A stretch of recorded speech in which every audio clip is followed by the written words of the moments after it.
Hello guys, कैसे हो आप सभी लोग। आज के इस लेक्चर में हम लोग डिस्कस करने वाले हैं एक विक्टोरियन नॉवलिस्ट जो थॉमस हार्डी हैं, उनका एक नॉवल जिसका नाम है टेस ऑफ द डरबरविल्स। इस नॉवल को मैं कंप्लीट आप लोगों को समझाऊंगा, इसके सारे के सारे की फैक्ट्स, करेक्टर्स और इसकी समरी जो भी एग्जाम में आता है। वीडियो की लेंथ थोड़ी सी लंबी हो जाएगी लेकिन आपका एग्जाम पॉइंट एक भी नहीं छूटेगा। आइए शुरू करते हैं इस नॉवल को पढ़ना। Tess of the d'Urbervilles by Thomas Hardy. सबसे पहले इस नॉवल के हम की फैक्ट्स को समझ लेते हैं। सबसे पहला की फैक्ट है, इस नॉवल का जो कंप्लीट टाइटल है वो Tess of the d'Urbervilles a pure woman है। इस नॉवल को थॉमस हार्डी ने लिखा है जो विक्टोरियन एज से बिलोंग करते हैं और उनका ये 12th नॉवल है। इस नॉवल को 1891 में पब्लिश कराया गया है। इस नॉवल की जो सेटिंग रखी गई है वो साउथ वेस्ट इंग्लैंड के एक फिक्शनल काउंटी वेसेक्स के अंदर रखी गई है। इस कहानी में आप लोगों को टेस नाम की एक 16 साल की इनोसेंट लड़की प्रोटोगोनिस्ट के रूप में देखने के लिए मिलेगी और एलेक जो है इस कहानी में एंटागनिस्ट है। थॉमस हार्डी ने हम लोगों के लिए इस नॉवल को 59 चैप्टर्स के अंदर डिवाइड किया है। जब आप इस नॉवल को डिटेल में पढ़ते हो तो आप लोगों को प्रीफेस देखने के लिए मिलता है। थॉमस हार्डी जब इसका प्रीफेस लिखते हैं तो उन्होंने विलियम शेक्सपियर के एक प्ले किंग लियर से एक फेमस कोट को यहाँ पर एल्यूजन लेकर, यानी कि एल्यूजन फिगर ऑफ स्पीच का इस्तेमाल करते हुए यूज किया है। जो लाइन है, as flies to wanton boys are we to the gods they kill us for their sports. ये बहुत फेमस लाइन है, याद रखिएगा, प्रीफेस के रूप में थॉमस हार्डी ने इस्तेमाल की है। आइए मैं आप लोगों को इसके करेक्टर समझा देता हूं। सबसे पहला करेक्टर है इसमें टेस डर्बीफील्ड नाम की एक लड़की। ये टेस डर्बीफील्ड जो है 16 साल की एक लड़की है, बहुत ही इनोसेंट है और ब्यूटीफुल है। इसके अलावा इनकी मदर हैं, टेस की मदर जॉन डर्बीफील्ड। ये अपनी बेटी के बारे में ऐसा सोचती हैं कि अगर हमारी बेटी टेस की शादी किसी अमीर लड़के से हो जाए तो फिर हमारे घर की गरीबी जो है वो दूर हो सकती है। टेस के फादर का नाम है जॉन डर्बीफील्ड। ये जॉन डर्बीफील्ड जो हैं एक पैडलर हैं। ये जगह जगह पर जाकर अपना सामान बेचते हैं और अपने परिवार का गुजारा करते हैं। इस कहानी में हमें एक एलेक डरबरविल्स नाम का लड़का भी देखने के लिए मिलता है। इस कहानी में ये एंटागनिस्ट है और आगे चलकर ये टेस नाम की लड़की का रेप कर देगा। इसके पिता, देखिए इस कैरेक्टर को जरा आप ध्यान से समझिएगा। इसके पिता एलेक का नाम है साइमन स्टोक। साइमन स्टोक अपने लाइफ में एक बहुत ही फेमस बिजनेसमैन रहे थे। उन्होंने जीते जी बहुत पैसा कमाया लेकिन अपनी रिटायरमेंट के बाद उन्होंने अपने सरनेम स्टोक को बदलकर जो डरबरविल्स है वो रख लिया था। इन्होंने अपनी फैमिली का सरनेम जो है वो चेंज कर लिया था। अब इस कहानी के अंदर आप लोगों को नया कैरेक्टर मिलेगा, एंजल क्लेयर। ये एक धार्मिक परिवार से बिलोंग करता है लेकिन ये धार्मिक चीजों पर ज्यादा विश्वास नहीं करता, इसलिए इसने धर्म की पढ़ाई को छोड़कर एग्रीकल्चर में अपना करियर बनाना चुना। इसके फादर का नाम जो है वो रिवरेंड जेम्स क्लेयर हैं, जो अपने बेटों से चाहते थे वो धर्म के रास्ते पर चलकर लोगों को धर्म का ज्ञान दें। और जो एंजल की मदर है मिसेस क्लेयर, ये भी एक धार्मिक लेडी हैं। आगे जो करेक्टर आप लोगों को देखने के लिए मिलेंगे वो टेस नाम का जो करेक्टर है, प्रोटोगोनिस्ट जो है हमारा, उसकी 3 फ्रेंड मिलेंगी जिसका नाम इज है, मैरियन है, रेटी है। ये तीनों की तीनों एक दूध की डेयरी के अंदर काम करती हैं जहां पर एंजल भी काम करता है और ये तीनों लड़कियां एंजल को पसंद करती हैं। अब अगला करेक्टर है इसमें सोरो। ये सोरो जो है ये टेस का बेबी है, यानी कि मैंने आपको बताया कि एलेक ने एक बार टेस का रेप कर दिया था, उस रेप से ये बेबी होता है। ये बेबी कुछ समय तक ही जीवित रहता है, उसके बाद इसकी डेथ हो जाती है। प्रिंस नाम का एक घोड़ा है जो टेस के परिवार में है, जो काफी बूढ़ा हो चुका है और उसकी भी डेथ हो जाती है, जिसकी वजह से टेस की फैमिली को बहुत ज्यादा फाइनेंशियल डिफिकल्टी फेस करनी होती हैं। और कुछ और करेक्टर हैं, ये सारे के सारे करेक्टर नीचे जो मेंशन हैं ये टेस के सिबलिंग्स हैं। आई होप ये सारे करेक्टर्स, ये सारे के सारे की फैक्ट्स आपको समझ में आए हैं। अब हम शुरू करते हैं इसकी स्टोरी को समझना। इस कहानी की शुरुआत जॉन डर्बीफील्ड नाम के एक फेरी वाले से होती है जो दिन भर अपना सामान बेचकर घर की तरफ को वापस आ रहा होता है। उसको पीछे से कोई आवाज लगाता है, सर जॉन। तो वो बिल्कुल आश्चर्यचकित रह जाता है कि उसे सर कहकर कौन बुला रहा है। तो पीछे मुड़कर वो देखता है कि एक पादरी जिसका नाम पार्सन है वो उसे कह रहा है कि आप एक अच्छी खासी फैमिली से बिलोंग करते हो, आपका संबंध जो है एक बड़े ही परिवार से है। मैंने ये कहां से पता लगाया? मैंने अपने रिकॉर्ड बुक से चेक किया कि तुम सिर्फ जॉन नहीं हो, तुम सर जॉन हो, तुम एक डी अर्बरविल फैमिली से बिलोंग करने वाले हो। तुम्हारे जो वंशज थे ना वो बहुत ही प्रसिद्ध नेम वाले थे, बहुत ही पैसे वाले थे, तो तुम किसी छोटी फैमिली से बिलोंग नहीं करते। तो ऐसा कहने के बाद ये पार्सन पादरी तो यहाँ से चला जाता है। उसके बाद ये जॉन डर्बीफील्ड जो है अपने आप को बड़ा आदमी समझने लगता है कि मैं तो एक शाही परिवार से बिलोंग करने वाला इंसान हूं, इसलिए वो सेक ही मारता हुआ आगे की तरफ बढ़ता रहता है। रास्ते में उसे एक आदमी मिलता है और कहता है कि जाओ मेरे लिए एक घोड़ा गाड़ी लेकर आओ, मैं डी अर्बरविल फैमिली से बिलोंग करने वाला हूं, मैं अपने घर पैदल नहीं जाऊंगा, मैं तो घोड़ा गाड़ी से जाऊंगा। घोड़ा गाड़ी आती है शान से, जो जॉन डर्बीफील्ड है वो उसमें बैठकर जाता है। अब इंग्लैंड में जो एक छोटा सा गांव है मार्लोट, जहां पर ये जॉन डर्बीफील्ड रहता है और इसके बच्चे भी रहते हैं, वहीं उसी गांव में एक मेला लगता है। जो मेला हर साल लगता है उस मेले को हम मे डे क्लब वॉक के नाम से जानते हैं, जहां पर लड़कियां जाती हैं, मे डे डांस करती हैं। यहाँ पर लड़कियां सज धज के जाती हैं। जो इस कहानी की प्रोटोगोनिस्ट है टेस, वो भी इस मेले के अंदर अपनी सहेलियों के साथ जाती है, लेकिन मेले के अंदर ये पाती है कि इसके पिता एक घोड़ा गाड़ी में बैठे हुए हैं और अपने शाही खानदान की बात कर रहे हैं कि मैं तो इतने बड़े परिवार से बिलोंग करता हूँ। तो जो टेस की सहेलियां हैं वो इसके पिता का मजाक उड़ाती हैं। इस बात का बुरा टेस को लग जाता है, वो अपने पिता को लेकर घर वापस आ जाती है, नाच गाना सब छोड़कर आ जाती है। अब जैसे ही घर आती है वहां पर आकर पाती है कि इसकी मदर एक गाना गुनगुना रही हैं। इसकी मदर से आकर ये बात करती है तो वो पाती है कि इसकी मदर कहती है कि मेरे पास तुम्हारे लिए दो इन्फॉर्मेशन है, बताओ कौन सी बताऊं। तो टेस कहती है दोनों बता दो। तो पहली इन्फॉर्मेशन ये है कि तुम्हारे पिता जो हैं जॉन डर्बीफील्ड, वो दिल की बीमारी से ग्रस्त हैं, लेकिन वो एक बार फिर से घर से बाहर निकल गए हैं दारू पीने के लिए। अब उनको कौन समझाए। दूसरी अच्छी खबर यह है कि हमारा जो संबंध है वो डी अर्बरविल खानदान से है, जो कि एक बहुत ही फेमस खानदान है। इस बात को सुनकर टेस इग्नोर कर देती है। उसकी माँ टेस से कहती है कि बेटा हमारे अंदर वाले कमरे में एक बुक रखी हुई है जिसका नाम है द कंप्लीट फॉर्च्यून टेलर। टेस समझ जाती है कि मेरी माँ इस कहानी को पढ़कर, इस बुक को पढ़कर एक पुराने परिवार डी अर्बरविल्स की कहानियां ढूंढने की कोशिश कर रही होगी। तो उसकी माँ कहती है कि तुम इस बुक को निकाल कर बरामदे में रखाओ, ऐसी बुक जो है घर के अंदर नहीं रखनी चाहिए। टेस की माँ ये समझ चुकी होती है कि मेरी बेटी जो है मेरी बातों को समझ रही है। अब ये टेस की माँ कहती है कि मैं तुम्हारे पिता को पब में बुलाने के लिए जा रही हूँ, वो एक बार फिर से दारू पीने के लिए निकल चुके हैं, क्योंकि उनको ऐसा लगता है कि वो सही में डी अर्बरविल फैमिली से ही बिलोंग करने वाले पर्सन हैं। तो उनकी माँ निकल जाती है। अब वो भी जाकर पब में बैठ जाती है और अपने हस्बैंड से बातें करती है कि हमारी बेटी टेस की अगर शादी किसी अमीर आदमी से हो जाए तो हमारा जो गरीबी है ना वो दूर हो जाए, कैसे ही बस एक बार शादी हो जाए। टेस घर पर ही है, अपने छोटे भाई बहनों का जो है ध्यान रख रही है। तो वो अपने भाई अब्राहम से कहती है कि अब्राहम तुम जाओ, जाकर मम्मी पापा को बुला कर लाओ। ये कहा दोनों के दोनों रुक गए, लेकिन अब्राहम भी जाता है, वो जल्दी से वो भी वापस नहीं आता। इसलिए टेस जिम्मेदारी को अपने कंधों पर लेती है और अपने माँ बाप को ढूंढने के लिए निकल जाती है। वो पब में जाती है, अपने पिता को अपनी माता को फिर से वापस लाती है। वो दोनों बात कर रहे होते हैं शादी की, कि हमारी बेटी की शादी अगर रईस आदमी से हो जाए तो हम लोग भी शादी मतलब रईस हो जाए, हमारी गरीबी जो है दूर हो जाए। तो टेस उनसे कहती है कि सपने मत देखो, मैं किसी अमीर आदमी से शादी नहीं करूंगी, मैं सिर्फ एक अच्छे इंसान से शादी करूंगी, ये बात आप लोग ध्यान रखना। अब जैसे ही टेस, उनकी मदर, उनके फादर घर पर आते हैं तो टेस की मदर कहती है कि आपके पिता, टेस बेटा तुम्हारे पिता को कल बाजार जाकर सामान बेचना भी तो है, तो उसके लिए सामान लाना भी तो पड़ेगा। तो तुम एक काम करो, प्रिंस जो है इनके परिवार का घोड़ा है उसको ले जाओ और मार्केट से सामान ले आओ। ये जो टेस है ये इसको घोड़ा चलाने का एक्सपीरियंस तो है नहीं, तो ये क्या करती है, प्रिंस को घोड़ा गाड़ी में बांध लेती है और अपने भाई अब्राहम को लेकर मार्केट की तरफ चल देती है। अब रास्ते में अब्राहम उन्हें बताता है कि दीदी माँ और बाबूजी तुम्हारी शादी की बात कर रहे थे कि एक अमीर आदमी से शादी हो जाएगी।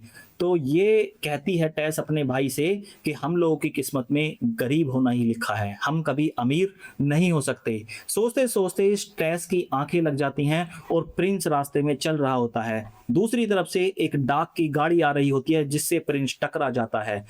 टकराने की वजह से ये प्रिंस नाम की घोड़े की मृत्यु हो जाती है। गांव वाले जो लोग होते हैं वो सामान को बाजार पहुंचा देते हैं और प्रिंस नाम के घोड़े का शव एक बार फिर से घर पर लाया जाता है और उसको दफना दिया जाता है। अब जो टेस है वो अपने आप को अपराधी मान रही है कि मेरी वजह से ही जो है प्रिंस की जो है डेथ हो गई है, अब हमारा परिवार जो है आर्थिक तंगी से गुजरेगा। लेकिन इस बात की जिम्मेदारी टेस के पिता को बिल्कुल भी नहीं है। वो एक आलसी इंसान है, वो अभी भी सोच रहे हैं कि मैं तो किसी अमीर फैमिली डी अर्बरविल से बिलोंग करता हूं, मैं क्यों काम करूं भाई। टेस ये बात जानती है कि भाई अब हमारे बुरे समय आने चालू हो गए हैं क्योंकि प्रिंस की भी डेथ हो चुकी है। इसलिए टेस अब सोचती है कि उसे ही कोई काम करना पड़ेगा। इसकी माँ एक आइडिया देती है कि बेटी क्यों ना तुम डी अर्बरविल फैमिली में जाकर कुछ ना कुछ काम मांगो, क्योंकि हमारा परिवार भी है, वो कुछ ना कुछ हमारी मदद जरूर करेंगे, तो तुम वहां चली जाओ। तो टेस यही करती है।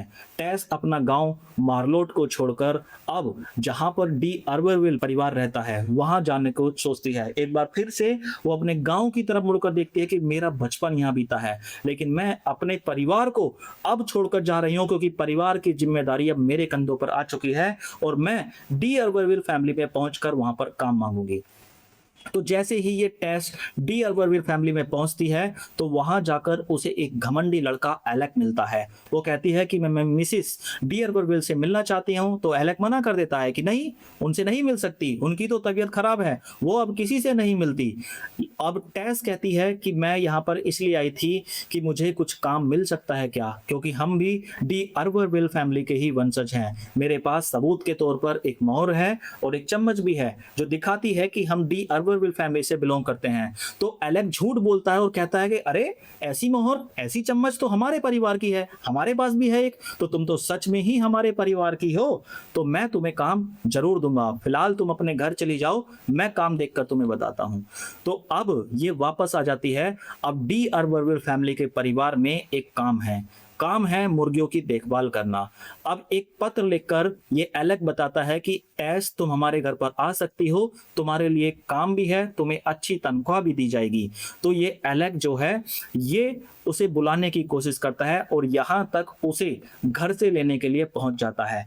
अब जो टेस की माता है वो सोचती हैं कि एलेक इसे खुद लेने के लिए आया है, शायद मेरी बेटी के लिए उसके दिल में सॉफ्ट कॉर्नर है, यानी कि शायद इसकी शादी एलेक के साथ हो जाए तो हमारे परिवार की गरीबी मिट जाए। ये गरीब माँ बाप इस तरह की बातें सोच रहे हैं। एलेक अच्छा लड़का है या बुरा लड़का है उनसे कोई मतलब नहीं, बस अमीर है ये उन्होंने देख लिया। कोई बात नहीं, टेस को तो अपने परिवार की जिम्मेदारी निभानी है। वो एलेक के साथ इस कार में बैठकर जाने लग जाती है। अब जैसे ही कार आगे की तरफ को बढ़ती है तो टेस जो है ना ये बड़ा अनकंफर्टेबल फील करती है एलेक के साथ। क्यों? क्योंकि एलेक उसे छूने की कोशिश करता है, यहाँ तक कि उसे किस करने की भी कोशिश करता है, लेकिन टेस इस बात के लिए साफ मना कर देती है कि मैं तुम्हारे घर पे सिर्फ और सिर्फ काम करने के लिए जा रही हूँ, मेरा कोई भी ऐसा गलत इरादा नहीं है, तो तुम अपनी गलत नजरों को मेरे से हटा कर रखना। अब इस बात को सुनने के बाद एलेक गाड़ी को बहुत तेज चलाने लगता है, लापरवाही के साथ चलाने लगता है। तो टेस को समझ आता है कि प्रिंस घोड़े की जो मृत्यु हुई थी वो रोड पर ही हुई थी, इसलिए वो एलेक से कहती है कि कृपया गाड़ी धीरे चलाओ, आराम से गाड़ी चलाओ या मुझे गाड़ी से नीचे उतार दो। तो ये जो एलेक है ये टेस के करीब आने की कोशिश करता है, उसे चूमने की कोशिश करता है, लेकिन एक बार फिर से टेस उससे मना कर देती है और अपनी इच्छा को जताती है कि मैं ऐसा कोई काम नहीं करूंगी, और खुद को दुखी और इंसल्टेड महसूस करती है कि मैं कहां इस एलेक नाम के बंदे के साथ फंस गई। वो धोखे से अपना हेड जो है नीचे की तरफ डाल देती है और गाड़ी से उतर जाती है और कहती है कि मैं अब डी अर्बरविल हवेली तक पैदल ही जाऊंगी, तुम जा सकते हो। टेस का काम डी अर्बरविल फैमिली की मुर्गियों की देखभाल करने का दिया गया था। अब ये देखभाल बहुत अच्छी तरह से उनकी करती है, मेहनत से काम करती है, लेकिन इसकी मुलाकात एक दिन जो इस घर की मालकिन है मिसिस डी अर्बरविल उनसे होती है। तो टेस को पता चलता है कि डी अर्बरविल तो अंधी हैं, वो देख नहीं सकती। उनका रिश्ता उनके बेटे एलेक के साथ बिल्कुल भी अच्छा नहीं है, लेकिन फिर भी टेस इस बात को इग्नोर कर देती है और धीरे धीरे करके वो अपने काम को एंजॉय करने लगती है। मुर्गियों को की देखभाल अच्छे से करती है, उनके लिए सीटियां भी बजाती है, बहुत अच्छे से काम कर रही है। यहाँ पर रहते रहते उसके कुछ दोस्त भी बन गए हैं। अब उसे पता चलता है कि यहाँ के जो लोग हैं शनिवार के दिन एक पास के गांव चेसबरो में जाते हैं और वहां पर जाकर मौज मस्ती करते हैं, शराब पीते हैं, डांस करते हैं। तो पहले तो टेस कभी वहां जाना नहीं चाहती थी, लेकिन बाद में धीरे धीरे करके जब इसके दोस्त बने तो ये ग्रुप में वहां पर जाना शुरू कर देती है। अब एलेक जो है वो भी वहां पर जाता है। एक दिन क्या होता है, टेस को वहां उस डांस पार्टी में पब में जाने में बहुत देर हो जाती है और उसकी सहेलियां उससे बिछड़ जाती हैं। तो जब वो वापस आ रही होती है उस समय भी अकेली होती है। तो जो एलेक है उससे कहता है कि आओ मैं तुम्हें घर छोड़ देता हूं। तो टेस जो है वो अच्छी तरह से इस एलेक के बारे में जानती है। वो कहती है कि नहीं, मैं खुद पैदल ही जाऊंगी, क्योंकि दूसरे गांव वाले लोग जो हैं जा रहे हैं, मैं उनके साथ ही निकल जाऊंगी, तुम जा सकते हो। तो एलेक्स से मना कर देती है टेस, लेकिन दूसरे गांव वाले जो लोग थे वो भी तो नशेमी थे। तो यहाँ पर टेस अपना दिमाग लगाते हुए कहती है कि चलो एलेक के साथ ही चलते हैं। वो एलेक के साथ गाड़ी में बैठ जाती है। अब एलेक गाड़ी बहुत तेज चलाता है और वो एक अननोन रास्ते से निकल जाता है और जाकर गाड़ी को घुसा देता है दी चेस नाम के एक जंगल में, जहाँ की सड़कें बहुत घुमावदार थी, जहां से निकलना बहुत मुश्किल होता है, चारों तरफ अंधेरा ही अंधेरा है। तो वहां गाड़ी को घुमा देता है। टेस को बड़ा गुस्सा आ जाता है कि घर को ले आने के लिए बोला था, ये कहाँ ले आए। टेस उसकी गाड़ी से गुस्से में उतर जाती है। चारों तरफ अंधेरा है, धुंध है। तो एलेक उससे माफी मांगता है कि गलती से मैं गाड़ी यहाँ ले आया, तुम जो हो वो यही इंतजार करो, मैं तुम्हारे लिए रास्ता आगे देख कर आता हूं। अब जो टेस है वो चारों तरफ देखती है, पेड़, पक्षियां, खरगोश की अलग अलग आवाजें यहाँ पर आ रही हैं। बड़ी ही कठिन रात होती है, लेकिन टेस वहीं पर थक कर सो जाती है। अब एलेक को मौका मिल जाता है।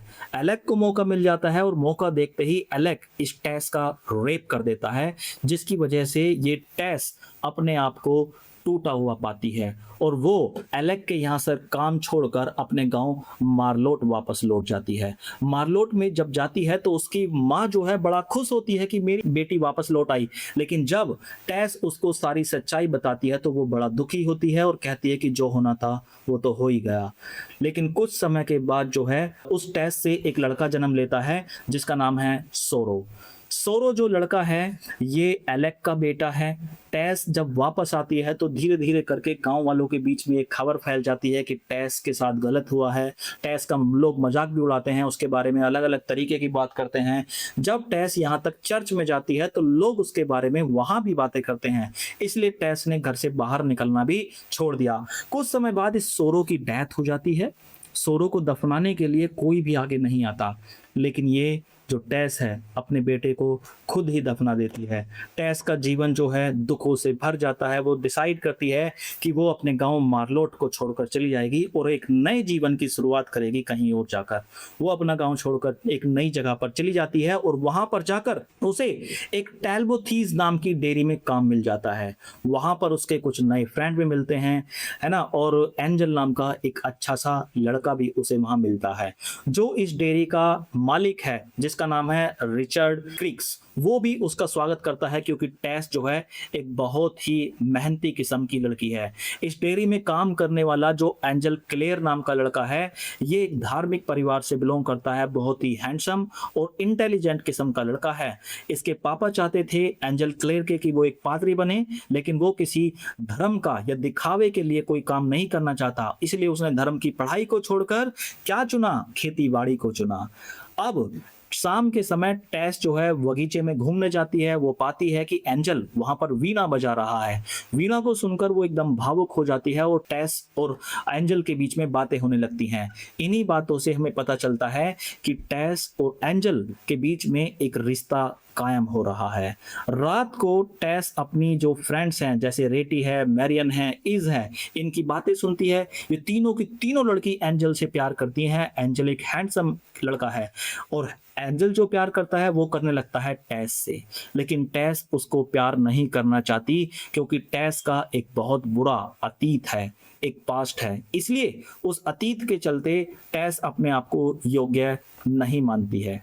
अगली सुबह होती है, रविवार का दिन होता है, सब लोग चर्च जा रहे होते हैं। तो टेस, एज, रेटी, मैरियन ये सारी की सारी सहेलियां एक साथ चर्च में जा रही होती हैं। पिछली रात को बहुत ज़्यादा बारिश हुई थी, तो बारिश होने के कारण जो पानी भर चुका था सड़कों पर, उन पानी से ये जो लड़कियां हैं पार नहीं हो पा रही थी। तो एंजल आता है, सभी को अपनी गोदी में उठाकर पानी से पार लगवाता है। सबसे लास्ट में वो टेस को उठाता है। वो कहता है कि इन लड़कियों की तो मैंने यूं ही मदद कर दी, असली मदद करना तो तुम्हारा था। कहीं ना कहीं किसी ना किसी वजह से तुम मेरी बाहों में तो आई। तो वो उन्हें अपनापन सा महसूस होता है। चलो कोई बात नहीं।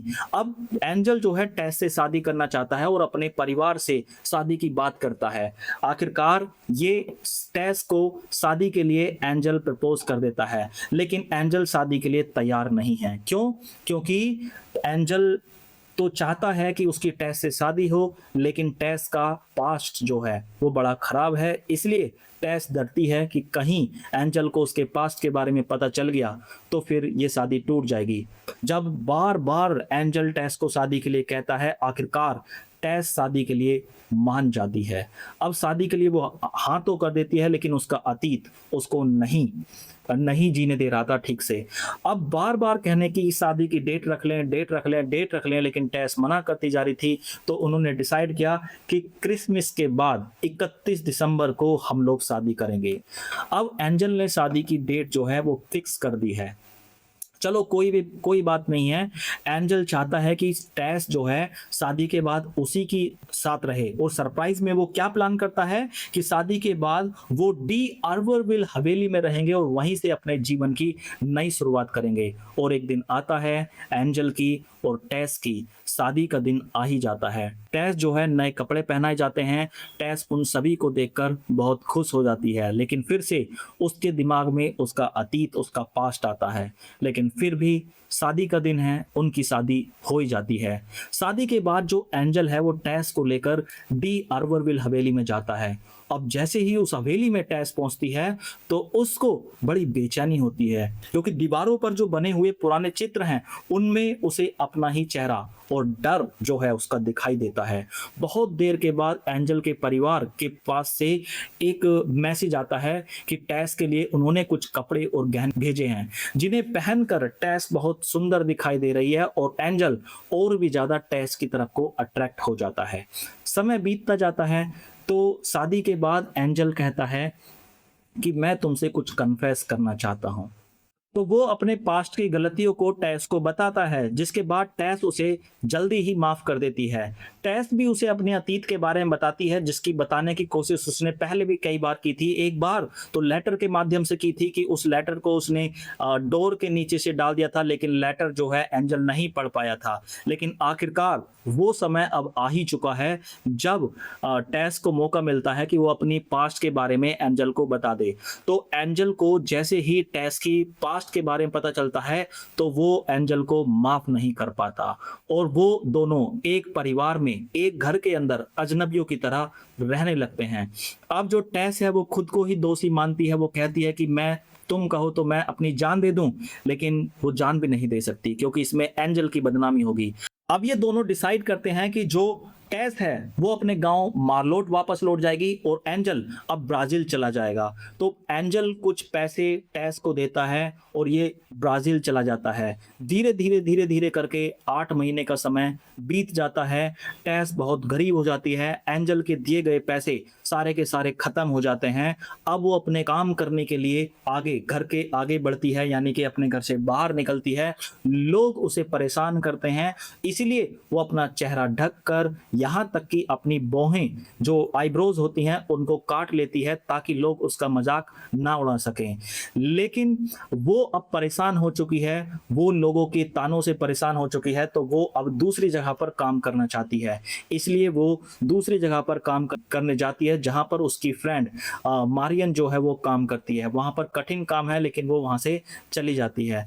अब टेस ये सोचती है कि उसका जीवन में बहुत ज़्यादा कठिनाई आ चुकी हैं, वो एंजल का कहीं से एड्रेस निकाले और उसको पत्र लिखे। टेस अब एंजल के पते पर कोई लेटर लिखना चाहती है लेकिन एंजल का जो ठीक से पता है उसके पास नहीं है, इसलिए जो टेस है वो डिसाइड करती है वो एंजल के घर पे जाएगी, क्योंकि ब्राजील का एड्रेस तो नहीं है लेकिन जहां एंजल का घर है वहां जाएगी। वहां पर जाकर जो एंजल के माता पिता हैं उनसे बात करेगी।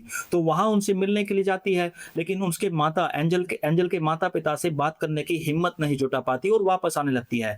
जैसे ही वो वापस आती है तो उसे एक खेत खलियान में, बड़े से मैदान में एक आदमी जो है वो एक प्रीचर के रूप में धार्मिक उपदेश दे रहा था। लोग उसकी बातें सुनकर बहुत प्रभावित हो रहे थे, तो टेस भी उसी प्रीचर के उपदेश सुनने के लिए रुक जाती है। अब वो पाती है ये प्रीचर और कोई नहीं है, ये तो एलेक डी अर्बरविल है जिसने उसका जो है रेप किया था कभी। तो टेस एलेक को देख लेती है और बहुत डर जाती है और वहां से निकल जाती है। लेकिन उसकी किस्मत खराब थी कि एलेक भी उसको देख लेता है। एलेक उसके पीछे तुरंत आ जाता है और कहता है कि टेस मुझे माफ कर दो, मैं अब पूरी तरह से बदल चुका हूं, मुझे रेवरेंड क्लेयर ने जो धार्मिक शिक्षा है वो दी है, मैं अब तुम्हारे साथ कुछ भी गलत नहीं करूंगा, मुझे माफ कर दो, मुझे एक मौका दो, मैं तुम्हारी और तुम्हारे परिवार की मदद करना चाहता हूं।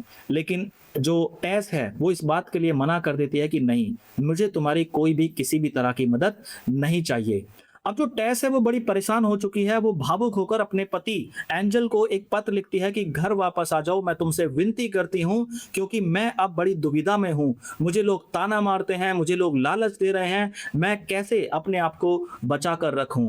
एंजल का जो परिवार है, क्लेयर परिवार, वो उसको आशा दिलाते हैं, होप दिलाते हैं कि हमारा बेटा एंजल बहुत जल्दी वापस आ जाएगा और वो अब तुम्हारे साथ ही रहेगा। एंजल को भी एहसास होता है कि मैंने टेस के साथ गलत किया है, मैं जल्दी ही टेस के पास चला जाऊंगा। तो वो वापस अपने गांव आने लगता है।